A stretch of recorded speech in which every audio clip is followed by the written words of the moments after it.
Assalamualaikum warahmatullahi wabarakatuh. Alhamdulillahirabbil alamin wassalatu wassalamu ala asrafil anbiya'i wal mursalin wa ala alihi wa sahbihi ajma'in. Puji syukur kehadirat Allah, dengan rahmat dan nikmatnya kita semua masih diberikan kesehatan dan kesempatan. Tak lupa salawat berangkai salam kita sampaikan kepada Nabi Muhammad SAW. Semoga kita akan mendapat syafaatnya di yaumil akhirat. Amin ya rabbal alamin. Halo kawan-kawan semua, bagaimana keadaannya? Sehat? Alhamdulillahirrahmanirrahim. Baik, di sini kami dari kelompok 2 mata kuliah Sosiologi Pendidikan akan membahas materi berjudul Paradigma Sosiologi Pendidikan dan Guru dalam Perspektif Sosiologi. Ya, di sini kami dari kelompok 2 yang beranggotakan saya, Muhammad Hamdan, kemudian ada teman saya Helmi Juanda, kemudian ada Leni Astuti, kemudian ada Indah Lestari, Natasha Mai Pradita, Nur Andriani, Dinda Rizky Alia, dan yang terakhir ada Nur Hidayah Pasaribu. Nah, pembahasan yang pertama yaitu tentang paradigma ilmiah sosiologi pendidikan. Jadi hal mendasar tentang pengkajian sosiologi pendidikan itu adalah bagaimana dalam dunia pendidikan itu nantinya akan bermanfaat pada kehidupan sosial di masyarakat ke depannya. Berkenaan dengan pemikiran sosiologi, ada beberapa hal yang harus dicapai atau harus dilakukan sehingga penelitian tentang sosiologi ini dapat berjalan dengan baik. Yang pertama ada strategi idealis. Nah, strategi idealis ini adalah strategi yang memandang bahwasanya perubahan-perubahan sosial di masyarakat dari dulu sampai sekarang itu merupakan campur tangan dari daya pikiran kreatif manusia. Jadi pemeran utamanya itu adalah manusia. Manusialah yang memberikan pengaruh terhadap perubahan-perubahan yang terjadi. Kemudian ada strategi materialis. Nah, orang yang memahami atau para sosiolog yang memahami strategi materialis ini membantah strategi idealis. Kenapa? Karena orang yang memahami tentang strategi materialis ini berpendapat bahwa perubahan-perubahan yang terjadi itu sebenarnya adalah pengaruh dari lingkungan fisik. Misalnya lingkungan kemasyarakatan sendiri. Kemudian ada lingkungan ekonomi, budaya, dan lain sebagainya. Perubahan itu terjadi karena hal-hal tersebut. Yang ketiga, ada strategi fungsionalitas.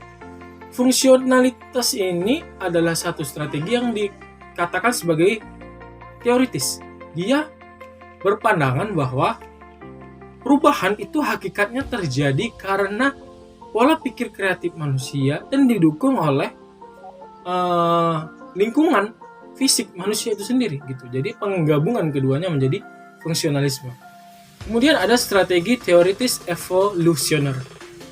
Orang-orang yang memahami strategi ini berpendapat bahwa perubahan itu terjadi itu dalam kurun waktu yang sangat lama. Butuh evolusi atau peristiwa-peristiwa yang merubah kondisi sosial di masyarakat. Dan yang terakhir ada strategi elektrisme. Ini strategi yang memandang bahwa strategi-strategi yang dibahas tadi itu memiliki kelebihan dan kekurangannya. Jadi kaitannya adalah peran ilmiah dalam paradigma ilmiah dalam kajian sosial itu memiliki fungsi, memiliki kelebihan masing-masing.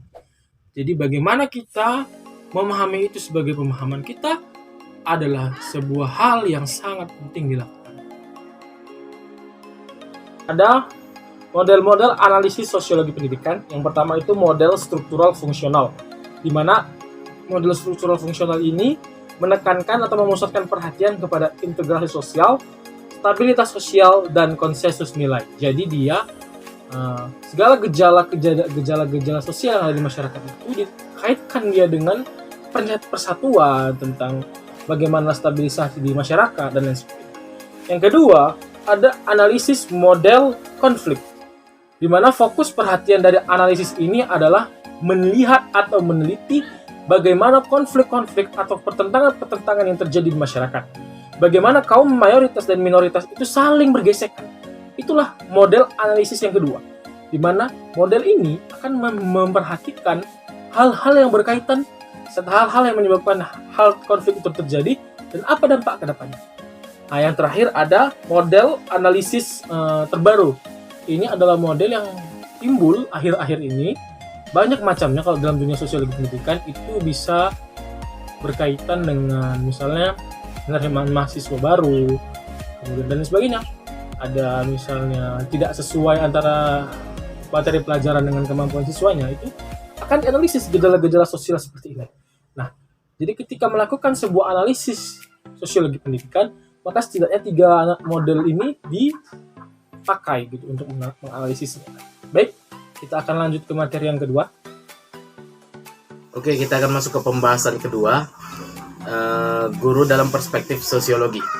Pengertian dan pemaknaan tentang guru. Menurut Kamus Besar Bahasa Indonesia, guru adalah manusia yang profesinya mengajar. Lalu secara linguistik, istilah yang bermakna guru terdapat di seluruh bahasa dunia. Secara keprofesian formal, guru adalah sebuah jabatan akademik yang memiliki tugas sebagai pendidik. Pendidik merupakan tenaga profesional yang bertugas merencanakan dan melaksanakan proses pembelajaran. Sifat-sifat yang harus dimiliki guru menurut Muhammad Yunus. Sifat-sifat guru antara lain: kasih sayang kepada murid, bijak dalam memilih bahan pelajaran, senang melarang murid melakukan hal yang tidak baik, senang memberikan peringatan, senang memberikan nasihat, hormat pada pelajaran yang bukan pegangannya, bijak dalam memilih bahan pelajaran yang sesuai dengan taraf kecerdasan anak didik, mementingkan berpikir dan berijtihad, jujur dalam keilmuan, dan kemudian sifat yang harus dimiliki guru yaitu adil. Baik, yang selanjutnya kita akan membahas tentang kompetensi guru.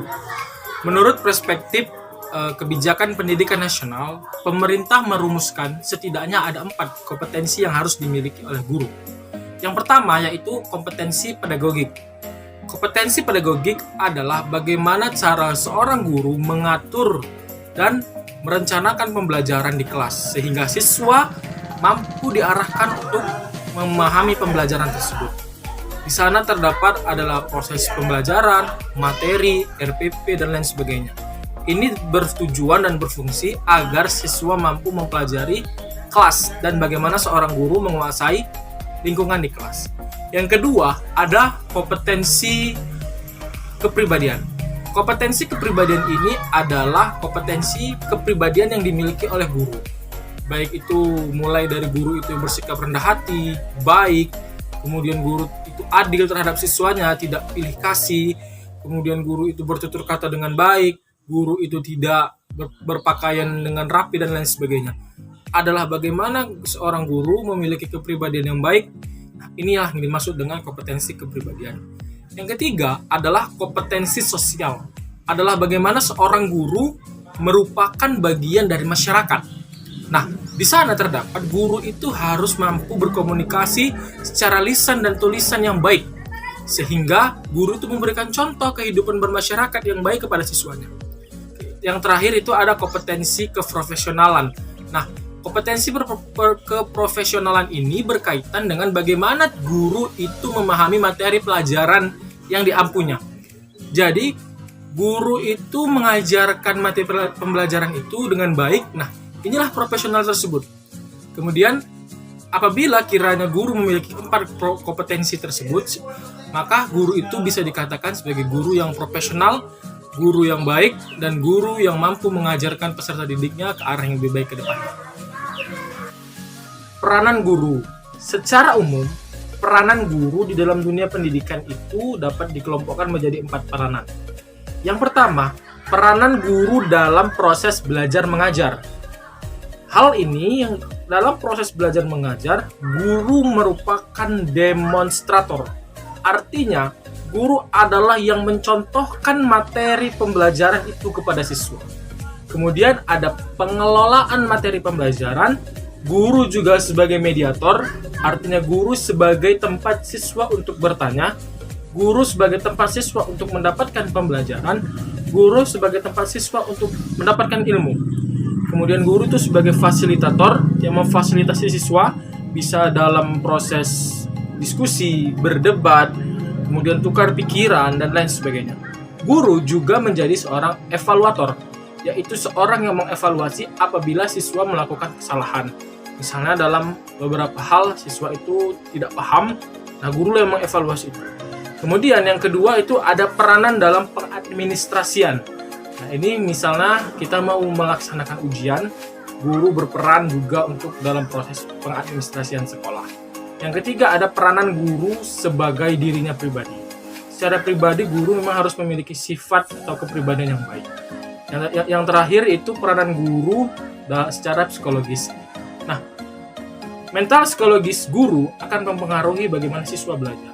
Mood belajar itu akan terbentuk jika gurunya juga membentuk psikologis yang baik, sehingga siswa itu akan semangat dalam proses belajar. Nah, itulah peran-peran guru dalam dunia pendidikan. Fungsi guru. Yang pertama, guru sebagai designer of instruction, yaitu perancang pembelajaran. Yang kedua, guru sebagai manager of instruction, yaitu penyelenggara atau pengendali pembelajaran.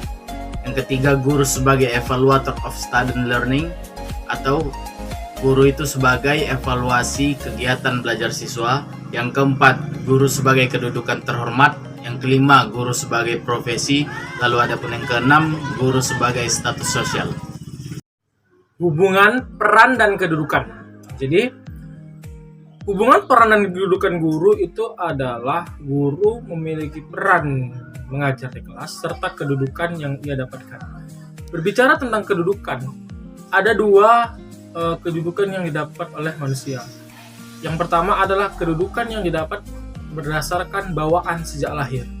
Contoh, sebuah negara yang memakai sistem negara kerajaan. Ayahnya seorang raja, anaknya akan mendapat kedudukan raja. Kemudian ada kedudukan yang dapat dengan hasil belajar yang dilakukan. Dalam hal ini ada kedudukan guru. Nah, guru memiliki kedudukan di kelas yang sangat berpengaruh pada proses belajar. Nah, ada beberapa teori mengenai kedudukan guru ini. Yang pertama, teori fungsionalitas. Bagaimana seorang guru memerankan fungsinya dan peranannya itu dengan baik, sehingga guru mampu mengajarkan kepada siswa dan siswa memahami materi pembelajaran. Kemudian ada teori kelompok status. Untuk teori kelompok status ini, guru itu sebenarnya dalam kehidupan masyarakat di Indonesia merupakan kedudukan atau status sosial yang baik. Bahkan penghargaan terhadap guru itu dinisbatkan kepada sebuah kalimat, yaitu guru adalah pahlawan tanpa tanda jasa. Hal ini mengisyaratkan bahwa guru memiliki peranan dan tupoksi yang penting dalam memajukan kehidupan bangsa.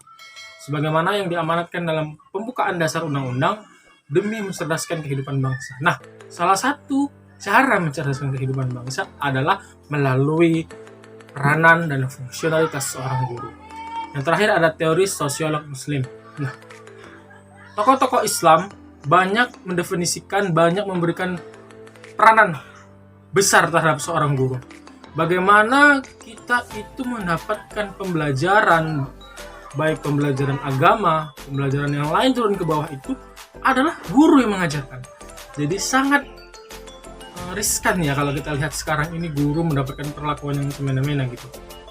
Jadi sebagai kesimpulan bahwasanya guru memiliki hubungan dan peran yang baik, seharusnya juga didukung dengan kebijakan yang baik pula, sehingga ke depan guru itu tidak lagi menjadi korban, tapi menjadi pahlawan atau menjadi seorang aktor dalam mencerdaskan kehidupan bangsa ke depan.